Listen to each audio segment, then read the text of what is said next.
Welcome to the 1905 podcast, home of the world champions, Chelsea. Each week, Joe and I bring you our unfiltered takes on the highs, the lows, and everything in between, following the Blues from Gate 13 of the Matthew Harding stand. Let's hit the notes. Final whistle has literally just blown. Chelsea 0, Crystal Palace 0. And yeah, you can hear the background. We were literally trying to walk our way out of the ground. It was disappointing, wasn't it, really, in terms of performance. I think we were all really excited getting into today. Expected a lot more, and probably on the balance of play, a draw is about right. But if there was one team going to win it, you'd probably look at Palace with the disallowed goal. I think we had one shot on target from memory, which was that Liam Delap effort very late on, but wasn't vintage. We looked leggy, would be the way I would describe it. Maybe that sign of what we had 3 weeks pre-season, maybe 2 weeks, didn't we, compared to Palace, and you kind of saw it. Palace they're a good side, aren't they? They are gonna definitely cause a lot of teams problem this season if they play like that. They're defensively so strong, but yeah, we were a bit lacklustre going forward. All of those big players that you kind of want to see a bit of magic from, Cole Palmer, Enzo Fernandez, João Pedro, etc., just wasn't their day. Every pass was behind them. Every touch seemed to slow us down. And yeah, disappointing. Yes, Chris, I think disappointing is the optimum word there. I think we all expected a Chelsea victory today, not because Palace aren't a good side, they are. I think, as we all know, they are a difficult team to break down. They don't concede many goals. I think their away form has been excellent recently. Towards back in the last season, and we know they've beaten Liverpool City recently. We knew it wasn't going to be easy, but I think just from our own expectations of the Club World Cup, I think we all thought that maybe we would just kind of dismantle Palace today, but it wasn't quite to be. I think you could tell we looked a little bit leggy. We certainly weren't quite match fit. It was obvious. I think from minute one, you could kind of see that we were a bit sluggish. I thought we were quite sluggish all day, if I'm honest. I didn't really think we created too many chances. Henderson didn't make too many saves. I think the only time he really had to do anything was in the 90th minute from a Delap shot that kind of fell to him fortuitously, and he couldn't quite take advantage of that. So, yeah, overall, I think it'll be easy to come on here and be really, down on the performance and down on the game, etc. But I think Palace are a very good team. I think we have probably played them at their strongest. We may well see Eze and Gay may leave the club before the end of the transfer window. So if it's the case, then we've certainly played them at their best.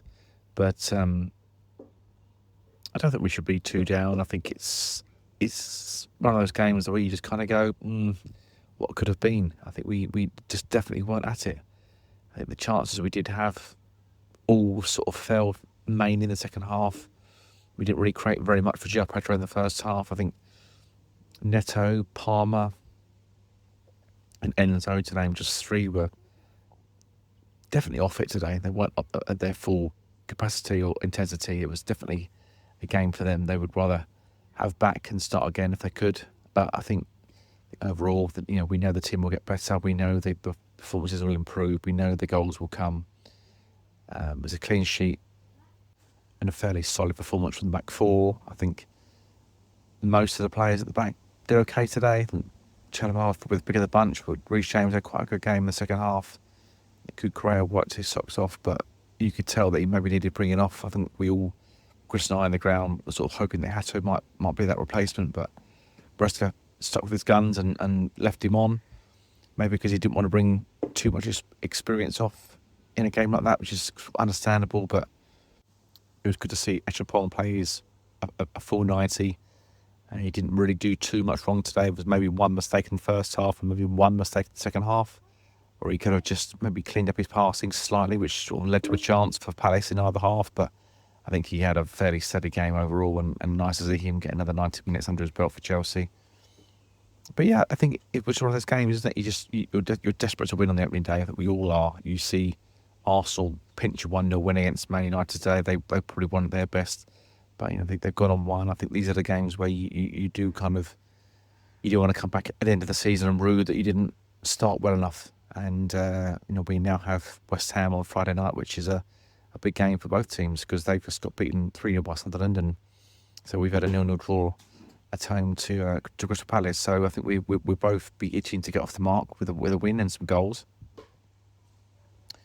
But I think it's a slight reason maybe Bobby will have the odd performance where you are a bit up and down this season for Chelsea, but certainly not a reason to worry. And there were some exciting performances, Estevão being one of them. I think Chris, you gave him a massive cheer when he come running down the sideline when he was warming up before he came on in the second half. And I think he was a real plus for us. I think Delap too was a huge plus. I thought he was a real handful for Palace. I mean, I know he didn't get a huge amount of chances, but he did a dance up more than João Pedro, and that's not a slight on Pedro at all, but I just felt as though that we needed to change something, and he definitely chased a lot of lost causes. He sort of bullied and bashed his way around a little bit and created sort of things out of nothing. He gained us a couple of corners where maybe we shouldn't have got them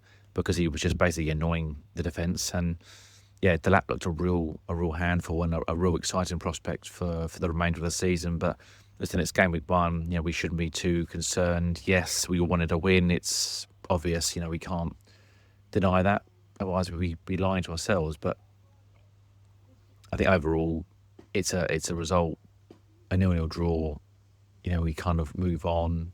They're a bit further down the line in terms of their pre-season preparations. I think most teams are, maybe with the exception of Man City, but they came back for the World Club Cup a bit before we did, so it'd be a week or two ahead of us. But we must make sure that we don't sort of take this form into West Ham next week, because they were very poor against Sunderland, and I think if we were to go there and pick up 0 points, that would be a real dent into the season beginning. So fingers crossed we can pick up from here and move forward to next week, and hopefully, with any luck, pick up a good 3 points against West Ham.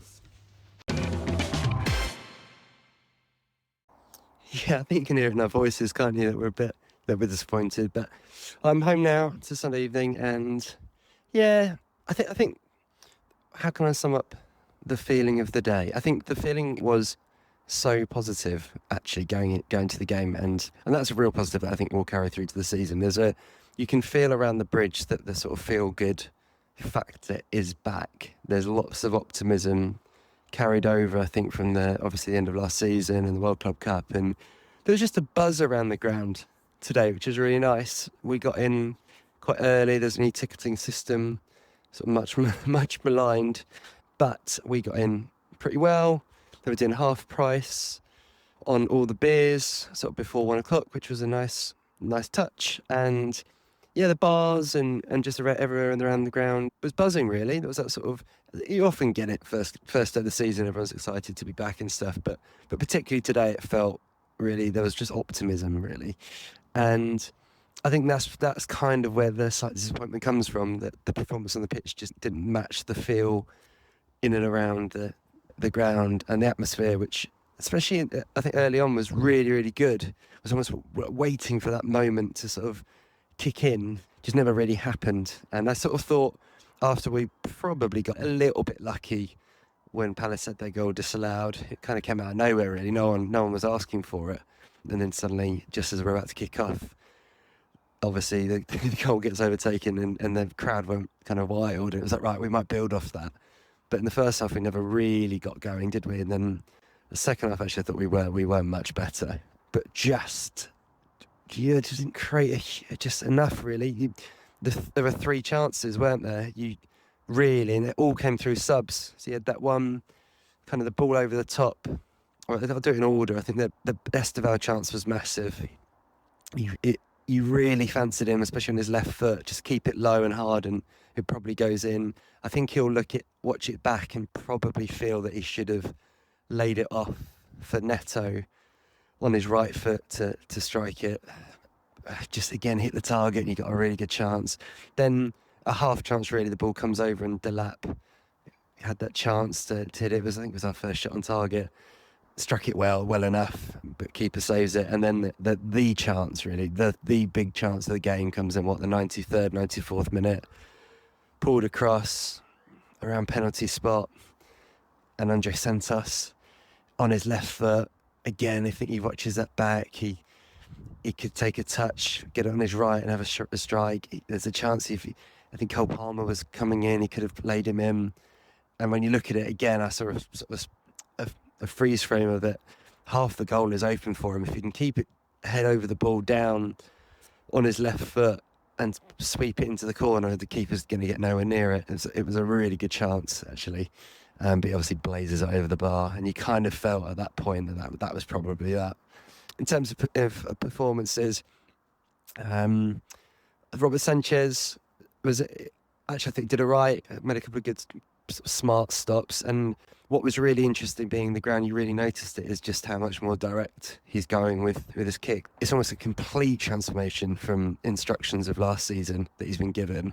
I mean, at times almost too direct, if I'm being honest. There was a couple of times he was almost a bit too keen, sort of smashed it down the pitch and there was no one there yet, but we did it a couple of times with really good effect, where effectively I think we were down the pitch in 5 seconds, 100 yards further forward, and he put Neto through at one point with a really good ball.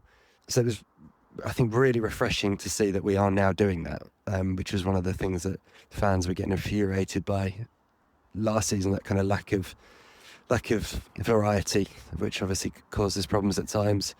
Got a shout for Josh Ashimpong, obviously playing in the middle of the defence. You really see it in the ground what a handful Mateta is.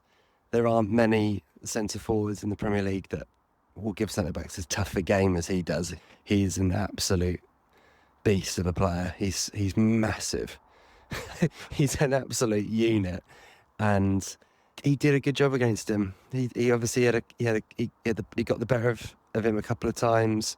As you said, he gave the ball away just only a couple of times, but generally, if you look at it, his overall performance was very, very good. And I think, again, the stats that you sort of seen shared afterwards kind of echo that point, that he did really well. And likewise, Chalobah, actually. I thought Chalobah was absolutely superb today. Absolutely superb. Again, it's a recurring thing. Trevor's, he's your classic 7 out of 10 player, never does anything less. And today was an 8, really. He was brilliant. I don't really want to pick out on too many other sort of individual performances. I thought that the players you were really relying on to get the magic, as I said earlier, didn't do it. It was Palmer, Enzo, and João Pedro didn't have good days. And if you had a criticism of Maresca, I thought it was really good how early he brought on Estevão. That was really refreshing to see. Kind of gave Gittins, who again wasn't great today, kind of that 5-10 minutes of the first half, and then made the change. He probably should have done the same at that point and brought on Andre Santos for Enzo Fernandez, who again just didn't look quite sharp yet. And I feel like this is a bit of an Enzo Fernandez thing, where he's one of those players who takes a little bit of time to warm into the season.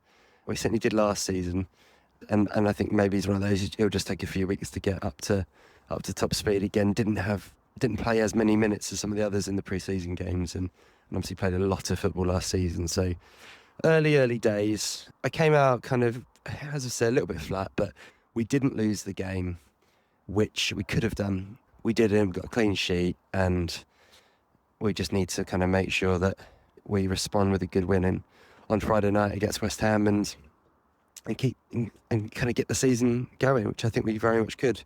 So yes, I will leave it there. Hand back to Joe for further thoughts on us moving forward, and it will be another interesting week ahead, where before that West Ham game you would hope and expect some sort of resolution over the futures of ingoings with Garnacho and Simmons. Will we see those sagas finally ended, and obviously the outgoings of Jackson and Nkunku, which again rumble on. So an interesting week in that respect, and of course, will the club respond to Maresca's request for a centre-back or not? That will be an interesting one. Over to you, Joe.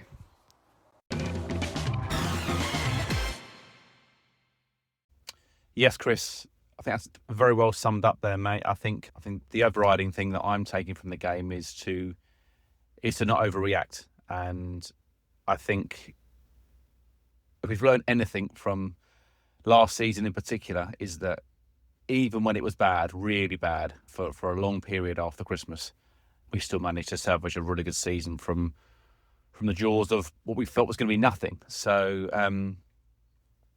yeah, just quickly, I'd like to say I was feeling quite unwell after the game yesterday, and on my way home, I didn't feel well at all. And I set my voice note, and it might have sounded a little bit down, and I didn't mean it to sound down, but I wanted to put it out there. I just wasn't feeling great. So I've woken up today feeling much better and feeling fine. So I'm not sure I had a little, I don't know, bug or something. I'm not too sure, but I just wanted to make sure that people didn't think I was being overly dour on my voice note. But it was fairly obvious from the game yesterday that I felt as though we were kind of in pre-season mode. And I know people will be like, well, you know, they're athletes, they should be ready and all the rest of it. It's just conditioning. It's not that they're not trying hard or any of that. I think it's just on occasions you just look at people and you say, yeah, he's about a week or 2 weeks behind everybody else. And those players that didn't play particularly well yesterday, it wasn't a case of them, you know, being poor as such. I think they were just slightly behind the eight ball in terms of their fitness. So I think that's obviously going to improve week on week. And there are some sports scientists out there sort of saying that this is quite unprecedented for Chelsea, you know, to go as far into the season as they've done without much kind of a break at all, really, to now go into a full season in a high octane, high pressure situation. Time will tell what will happen to our season as it unfolds. But I think that what you can't fault them was they kept going. And even though certain players didn't play wonderfully well yesterday, I mean, Cole Palmer summed it up himself brilliantly in his own Instagram post where he said, you know, it's a marathon, not a sprint, is that we just have to remember that. And if we are to go to West Ham on Friday night and win comfortably, which we hope they do, you know, this sort of 0-0 against Palace will be forgotten about. And I think it's worth mentioning again, that is a very good Palace team. That was a very good Palace team who've done very well. They're well organised. You know, Chris and I were we weren't even actually joking. We were being sort of semi-serious in the ground. We said, oh, Palace, you know, a better proposition than, say, AC Milan or Leverkusen, who we've played in pre-season at the moment. Like, if you had to put AC Milan in the Premier League, would Palace give them a really good game? And I suggest that Palace would actually beat them at the moment because of how well they're coached. I think Glasner's a superb coach. I think that they all know what they're doing. You know, they're a big physical team. You know, yeah, like they don't excite me massively, but I think a lot of the Premier League teams are so strong now that we would give the best sides in Europe a real run for their money. You know, I include Juventus, I include AC Milan and Villarreal and whoever else. You know, I think Palace are way up there with those sides. And I think a draw against them, against that side with Eze still and Gay in that team and Mateta, Wharton, I thought had a really good game, particularly in the first half. They slowly started to sort of unravel a little bit, Palace, I would have said. There was a few loose passes. Wharton did one. Eze did another one in the second half where they just they tried to switch the play but ended up kind of giving the ball to Neto. And I think it was Caicedo. And you just felt as though they were maybe on the verge of being kind of taken and overrun slightly, but we simply just weren't match sharp. And I think that's what it comes down to. It's the match sharpness, the game sharpness. You could be great in training and all the rest of it, but when it matters on the big stage, you know, in front of your home crowd, I just feel as though we just weren't quite ready to sort of pass that test yesterday. It would have been great if we'd have nicked it at the end, say with that Delap chance, but, you know, it wasn't to be. I think what was glaring obvious, though, in my opinion, was that lack of a passer from the centre-back position. I kind of get what Maresca's asking for, and it's a little bit kind of niche, I suppose, when you listen to him. People just go, well, he's a centre-back, he should play anywhere. And I kind of get that. You know, you're paying decent money to players. They should all be kind of good enough to come in and do a job. But I think what Maresca's saying is that Colwill is our ball-playing centre-half, and he can fire those balls into midfield and into the forwards. And he just knows how to play that role. So when they all shuffle over and he goes into the centre of the park, it's then being, right, I am the centre of all of this. So he's the fulcrum, basically. And I kind of know what he means. He's lost. That's a very key part of your side. And I think what he's trying to sort of say to the owners, sort of maybe less subtly in the press conferences now, is that without that type of player, we're going to struggle to move the ball. And I felt as though against Palace, maybe it's because it was the first game of the season, I don't know, but I did feel as though we struggled sometimes. We went, particularly in the second half, when we needed that goal, we were sort of urging that goal on. I felt as though we went a little bit sideways again, sideways and back across, sideways back across, instead of going maybe across once or twice and then through the middle. It was almost like we kept going out to the wings and we were quite predictable. I think Levi Colwill offers you that kind of that punch. You can knock that ball straight through into, let's say, Enzo Fernandez, or maybe it's a João Pedro run. And that enables Cole Palmer to move off his run a bit quicker. And I think as though everyone was it was like a chess game. We went over here to the left, then we came back into the middle, then we went over here to the right, then back to the middle. And Palace could kind of work us out without too much difficulty. Where we found we had our biggest kind of moments was when Estevão was basically, with his quick feet, was bamboozling them on the right-hand side. When you think he's lost the ball, suddenly he's got it again and he races past the player. I think that's when we found our best moments. We nicked corners. But I just didn't feel as though we were really at the races in terms of the centre-half positions yesterday. We were a little bit slow moving the ball.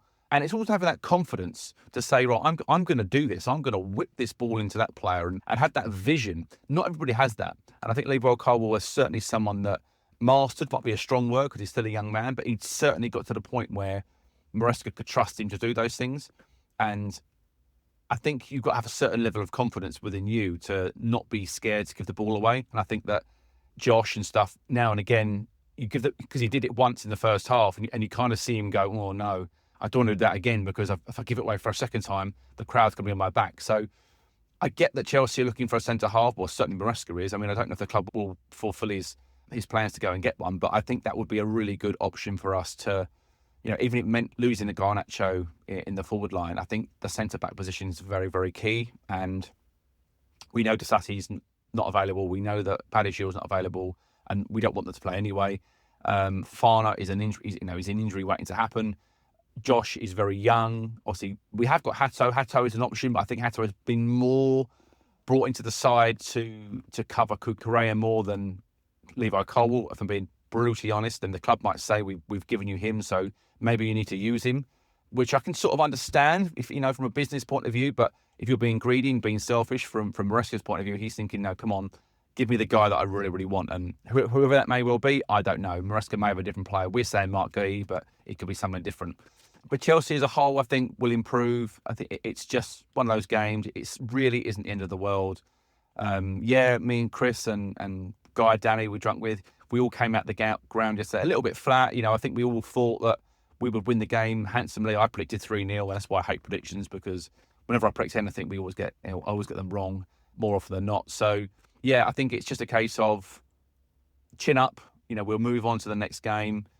Fingers crossed we can ask for a big improvement in performance, and with that should hopefully come some goals. And I think, João Pedro, we didn't talk about him very much. He wasn't in the game very often, to be honest. He was slow to get going. We never really found him in any of those pockets of space that we have done in the Club World Cup or in pre-season. He needs to do a lot more, of course, but I think, again, it's very early to start questioning people and all the rest of it. He scored 5 goals in 5 games before that, and I think that João Pedro will come good. It's just a case of, like a lot of new signings yesterday. I think Gorgorez got a bit of stick, and Sesko, when he came on, got a little bit of stick, not doing enough, and one or two other players from other teams. And I think it's just a case of the Premier League is so different. And even though that João Pedro's got pedigree for Brighton, I think, when you're playing a different team, and it takes a little while to get up to speed. So fingers crossed, he can get off the mark on Friday night. And also maybe Liam Delap, because I think he deserved a goal yesterday for his work rate alone. But yeah, I was slightly disappointed. But like I say, I think it's just a case of ride out the wave. Don't be too hard on the team, and also within yourself. Because when Spurs win 3-0, when Man City win and won 4-0, etc. I think your mindset is almost like, oh God, is it going to be one of those seasons again? But listen, Palace are a very good team. They're going to cause teams lots of problems this season if they all stay together. And I think Glasgow, like I say, is a very good coach. And it was just one of those games where it was a bit of a stalemate in the end. And we certainly didn't deserve to win. And I think that's what I would say. I think that would be the fair thing to say, is that Chelsea didn't deserve to win the game yesterday. We didn't create enough to do that. And I think Palace, were worthy sort of opponents. And that goal they scored, like you say, Chris, that was disallowed. I think, there was encroachment on the wall, I think, as well. So there is a rule for it. And they didn't obviously abide by that. And we got away with one there. But like I say, things can only get better from here on out. And fingers crossed for a really good result against West Ham on Friday night. Hey, it's Chris here with a really quick message. Check us out on Instagram at 1905podcast. You'll find video clips, photos, and much more about everything we discuss on the show. Plus, it's a great way to get in touch to tell us your thoughts, share your feedback, or just say hi. Follow us on Instagram at 1905podcast. And now, back to the show. So I guess I'll have the final word today. And the one thing I sort of was thinking about watching the highlights of all the Premier League games back is, when are we going to be a real threat at set pieces again and corners? And you can't help but look at Tony Pulis's Arsenal side and think, yeah, they're a bit one-dimensional. But as a fan, it's quite fun knowing that when you get a corner, you've got a real chance of scoring every time, isn't it? And hark back to the days of your Drogba Terry era, where you kind of know that, well, those centre-backs, I think we were spoiled, weren't we? John Terry was 5 to 10 goals a season. Gallas would get you similar, at least 5. Carvalho would get you a few. You almost kind of knew that Alex would come in and score goals as well. It was that we were always a threat.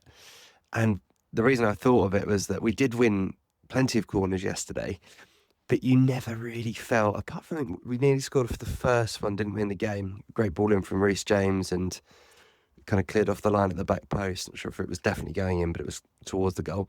But after that, you look at it, it's like, I don't know if even the fans have a huge amount of belief that we're going to score from corners. It was interesting, actually, that we were going direct in the box with most of the corners yesterday, because one thing you noticed in the World Club Cup was we pretty much played every corner short.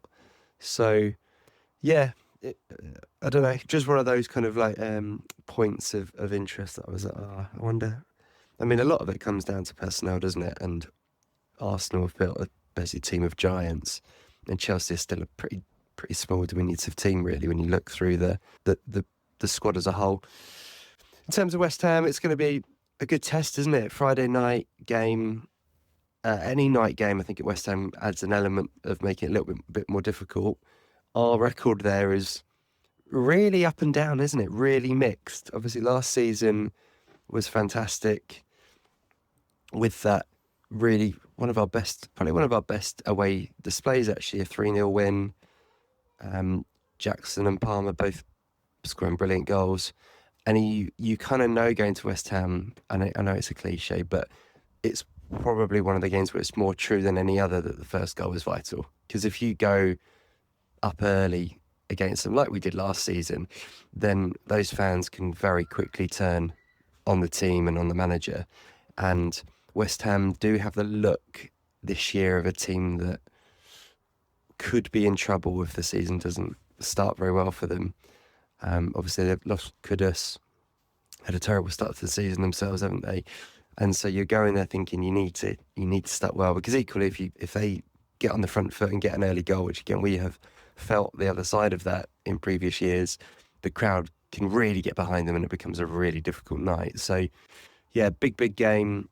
In terms of what I'd like to see from a lineup point of view, I think the obvious one for me is Estevão coming in. I thought he did enough in that cameo to warrant a start, and I'd really just genuinely like to see that area of competition where whoever's playing well stays in the team. So perhaps him coming in probably for Gittins and maybe Neto moving over to the left would be one change. I think there's an argument with either of the strikers. Do you go João Pedro or Delap? That would be harsh on João Pedro, to be fair, based on what he's done in the Chelsea shirt so far. But again, there's an argument that that Delap probably did more in the game to maybe warrant the start. But either way, there, I think we're going to see a lot of rotation between those two up front throughout the season. And I don't think, from what I can see, that we're going to be too disappointed whoever plays up front. And then obviously at the back, it really comes down to fitness, doesn't it, of Tosin and whether he comes back in. But you wouldn't have any major concerns, I think, in seeing the same back four. Maresca's already said that Fofana hopefully might get some minutes in that game, but he's not going to be rushed back, is he? We were talking about him briefly yesterday, and he's almost has the feel of a new signing again, which sounds ridiculous because I think it's his 4th season for Fofana. But if you could keep him fit for a season, which feels like unlikely, but if you could, then and get him back to his best, then wow, what a big player he could be for us, whereas Fofana this year. But yeah, a lot of ifs and buts in the mix there. But we will see. Big game, hopefully back with our first win of the season. And yeah, we'll be back next week to respond to all of that. And then look forward to Fulham to come. It's London Derby after London Derby, isn't it? Keep the faith and up the Chelsea.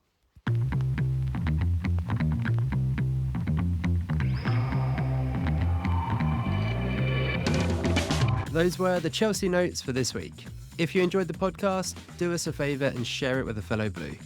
And we'd love to hear your thoughts, so leave us a review wherever you're listening. Wherever you may be, stay carefree, and remember, every little thing's gonna be alright.